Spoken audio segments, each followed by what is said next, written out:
Halo teman-teman, balik lagi sama gua Rama di sini. Hari ini kita akan ada program baru, namanya adalah Petulah. Pertama itu adalah, jadi Petulah ini akan membahas tentang segala sesuatu yang pertama di dunia maupun di Indonesia, apapun itu. Pokoknya segala hal pertama. Ya, ini kalau kita bicara, kalau kata Bung Karno dulu, jas merah ya, jangan melupakan sejarah. Karena segala sesuatu yang ada di dunia ini pasti tidak akan ada jika tidak ada yang memulainya pertama kali. Betul? Jadi Petulah yang pertama pada hari ini kita akan membahas tentang sejarah handphone. Handphone pertama yang ada di dunia maupun handphone pertama yang ada di Indonesia. Nah, kalau bicara handphone, tentu aja nanti kita akan sedikit membahas tentang providernya. Ya, kalau handphone tanpa provider sama aja bohong ya, sama aja kayak mobil tanpa bensin. Mobil itu tidak bisa jalan. Handphone pun sama, kalau nggak ada provider tentu aja nggak ada sinyalnya. Kita nggak bisa telepon, kita nggak bisa SMS, bahkan kalau sekarang kita nggak bisa internetan, sosmedan, nonton YouTube, dan lain-lain. Jadi, kita akan membahas tentang handphone pertama di dunia, handphone pertama di Indonesia, dan tentu provider pertama yang ada di Indonesia. Tentu aja kita mulai ya. Handphone itu pertama kali ditemukan oleh Martin Cooper bersama dengan timnya. Martin Cooper ini adalah seorang karyawan dari Motorola. Dia menemukan penemuan handphone pada 3 April 1973. Tentu saja saat itu Motorola adalah perusahaan teknologi nomor 1 yang ada di dunia. Dia ini sangat revolusioner. Bahkan sampai di era 2000-an, bahkan sampai era modern, Motorola ini ya walaupun di Indonesia mungkin tidak begitu booming lagi, tapi tetap aja inovasi yang dikembangkan Motorola tentu aja sangat baik sampai sekarang. Biaya yang dibutuhkan pada saat itu untuk mengembangkan handphone adalah sebesar 1 juta US dollar. Bayangkan, pada masa itu 1 juta US dollar itu pasti sangat besar sekali. Jangankan pada saat itu, pada saat ini aja kalau kita konversikan 1 juta US dollar itu sama aja seperti 14 miliar rupiah. Wow. Tentu aja di zaman 1973 itu ini adalah uang yang sangat besar. Tapi Motorola sangat ingin menciptakan sebuah inovasi baru di dunia telekomunikasi. Dia ingin menciptakan sebuah telepon yang bisa dibawa kemana-mana. Jadi orang bisa telepon dimanapun, kapanpun dia mau. Kan zaman itu soalnya cuma masih ada telepon rumah yang tentu aja nggak bisa dibawa kemana-mana. Akhirnya Motorola pun sangat ingin menciptakan sebuah teknologi, sebuah alat telekomunikasi yang bisa dibawa kemana-mana dengan mudah tentunya ya. Jadi orang lagi kerja, lagi di taman, lagi di kamar mandi, tetap bisa telepon. Di tahun 1973 itu, Martin Cooper sudah menemukan handphone. Namun saat itu, handphone itu masih sangat tidak nyaman. Karena saat itu, handphone masih sangat besar dan masih sangat berat. Martin Cooper memasukkan segala part-part yang ada, segala teknologi-teknologi yang dimasukkan ke dalam satu benda yang ringkas. Namun tetap saja 1973 itu handphone masih seberat 3 kg. Bayangkan, 3 kg kalau kita mau bawa kemana-mana tentu aja nggak nyaman. Jadi saat itu Martin Cooper memutuskan akan terus meriset ulang, dan tentu saja masih mendevelop lagi agar handphone ini menjadi lebih nyaman dan lebih enak dibawa kemana-mana. Sampai pada akhirnya 10 tahun kemudian, di 1983, Martin Cooper akhirnya berhasil membuat handphone dengan ukuran yang lebih ringkas dari yang pertama kali dia temukan. Nah, handphone ini juga berhasil memulai debutnya di tahun 1983. Handphone ini bernama Motorola Dynatec 8000. Walaupun handphone ini masih sangat besar dan berat, besarnya itu tingginya mencapai 23 cm. Bayangkan handphone 23 cm. Tebalnya lebih parah. Tebalnya ini bisa sampai 10 cm. Dan beratnya 1,1 kilo. Ya, walaupun masih berat, masih besar, namun ini sudah sangat jauh lebih revolusioner, jauh lebih meningkat dari pertama kali ditemukan 10 tahun sebelumnya. Berhasil diet sampai setengah lebih. Akhirnya, pada saat itu, Dynatec 8000X memulai debutnya di pasar global, walaupun hanya dijual di beberapa negara maju, Eropa dan Amerika.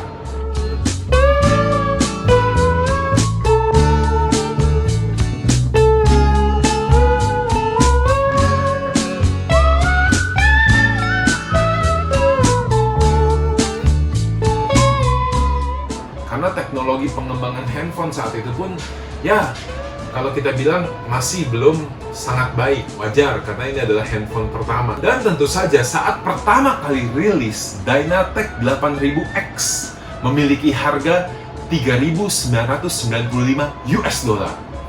Kalau kita kurskan saja saat itu dengan kurs saat ini, harganya itu mencapai 50 juta. Nah, kalau saya baca di beberapa website, 3.995 US dollar di tahun 1983 itu sama dengan 9.800 sampai 10.000 US dollar di masa ini. Berarti kalau kita konversikan, harga handphone saat itu sama aja seperti 150 juta rupiah saat ini. Wah, dapat mobil LCGC ya kalau di Indonesia. Pilih mana? Pasti pilih mobil kan dibanding pilih handphone. Makanya saat itu handphone hanya ada di beberapa negara maju. Dan di negara maju itu pun penjualannya juga nggak booming-booming banget karena harganya sangat mahal ya. Bagi mereka pun itu adalah barang mahal saat itu. Wajar karena ini baru pertama kali ditemukan. Dan fakta menariknya, handphone semahal itu, handphone pertama Dynatec 8000X itu hanya sanggup menyimpan 30 kontak nomor telepon. Jadi kita cuma bisa nyimpan nomor papa kita, mama kita, istri kita. Kalau kita punya selingkuhan 1, 2, 3, wah kayaknya nggak muat. Dan juga lucunya, handphone ini hanya memiliki waktu bicara atau talk time ya. Zaman dulu tuh talk time kita bilangnya, nggak ada nih kayak sekarang SOT ya, screen on time nggak ada. Dulu tuh talk time. Talk time itu hanya 30 menit. No, God!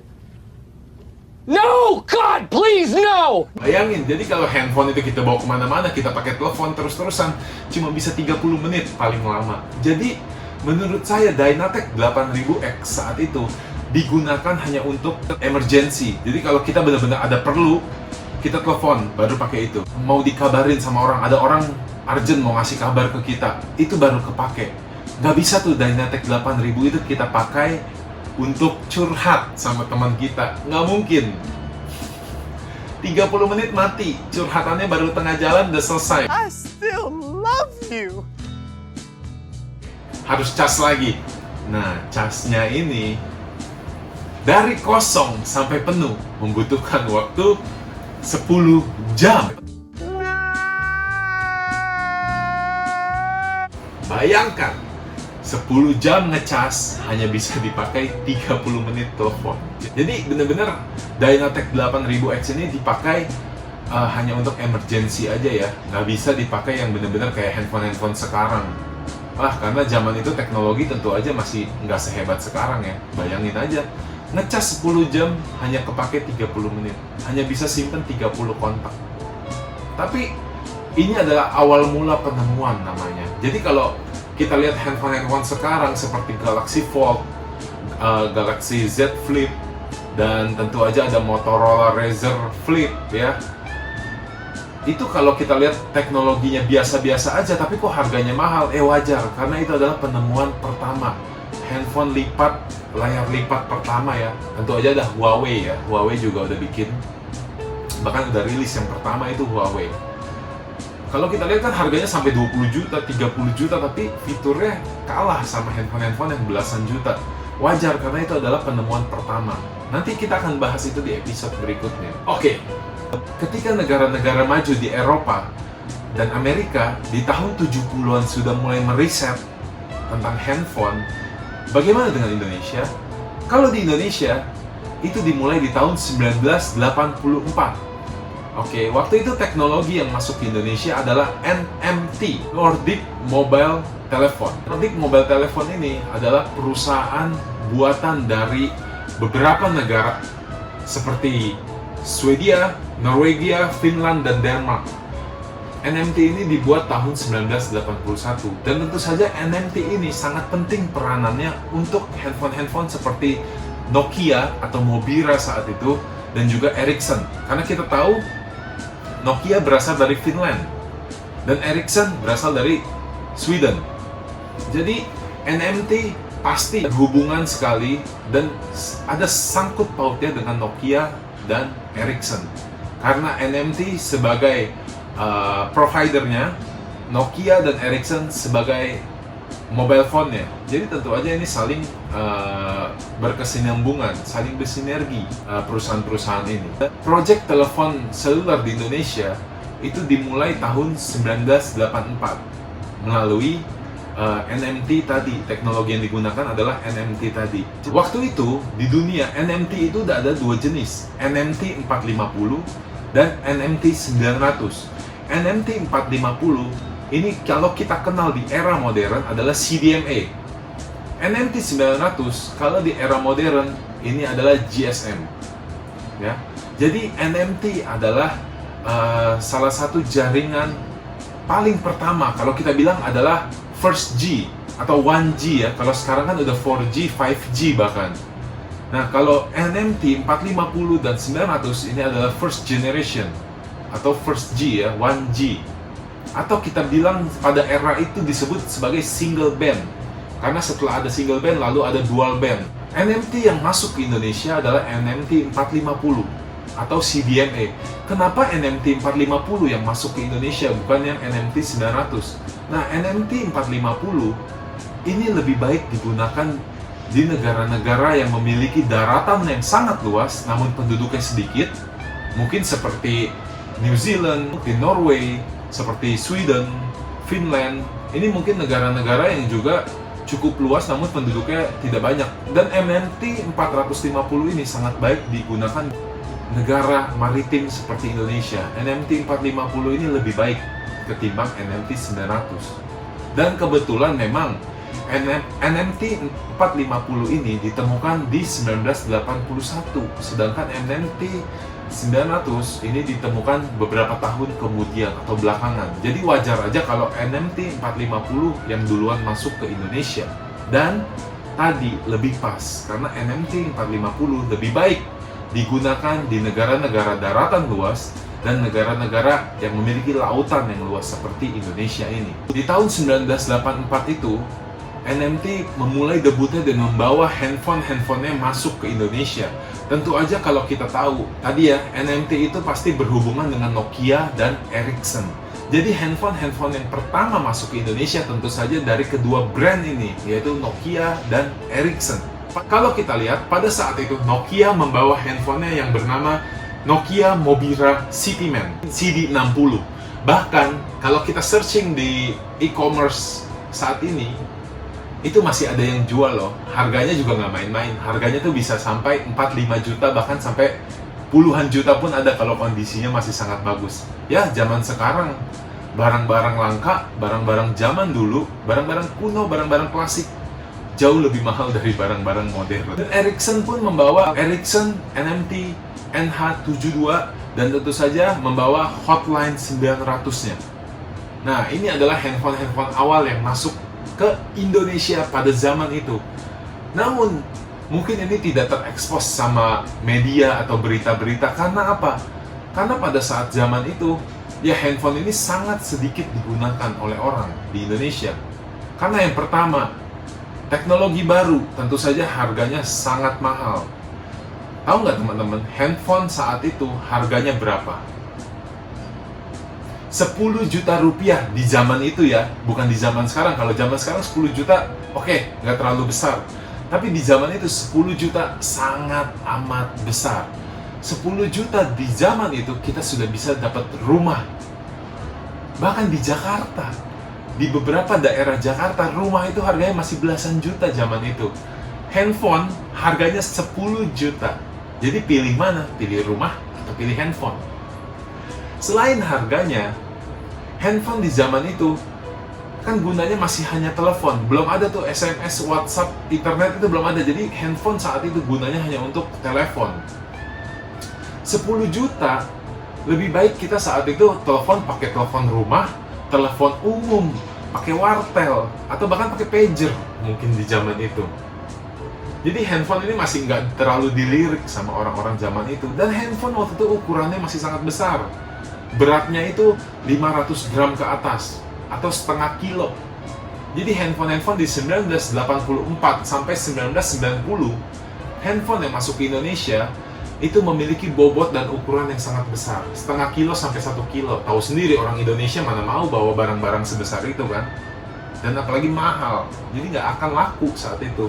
Mungkin hanya sultan-sultan atau mungkin presiden-presiden, menteri-menteri di era itu aja yang pakai. Akhirnya setelah NMT cukup sukses dan teknologi komunikasi di dunia pun semakin maju, Indonesia melalui PT Telkom memulai debut GSM di tahun 1993. PT Telkom Indonesia memulai proyek GSM pertama di Indonesia, yaitu di Pulau Bintan dan Pulau Batam.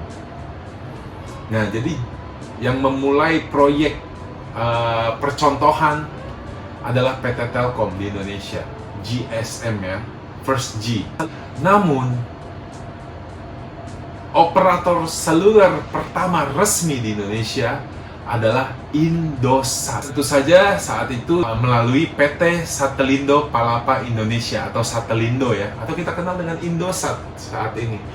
Indosat memulai debut provider GSM pertama di Indonesia adalah pada tahun 94. Jadi 1 tahun setelah PT Telkom memulai proyek percontohan, Indosat udah merilis duluan kartu SIM pertama GSM.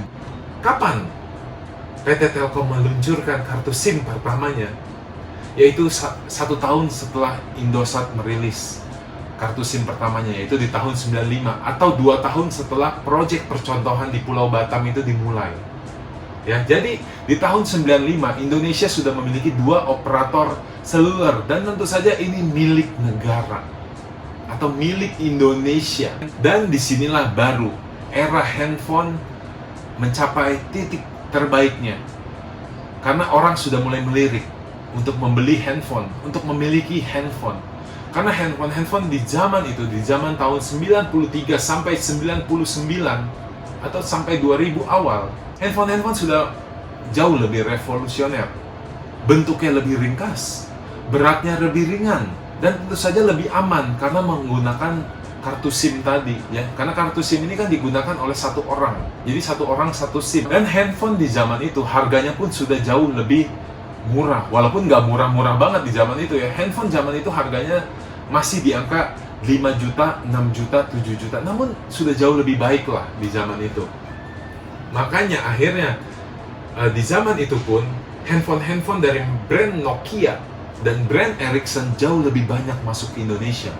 Di awal-awal era 90-an, Nokia merilis berapa handphone, dan tentu saja handphone ini diboyong ke Indonesia, yaitu Nokia 2110, Nokia 8110, Nokia 3110, dan tentu saja yang paling heboh, paling laku, paling revolusioner di era 90-an adalah Nokia 5110, Nokia 3210, dan tentu saja si kecil imut Nokia 8210. Handphone tahun 99, handphone 2000, memiliki desain yang sangat kecil, sangat ringkas untuk dibawa kemana-mana. Ini booming sekali, ini sangat meledak sekali. Harganya sangat mahal.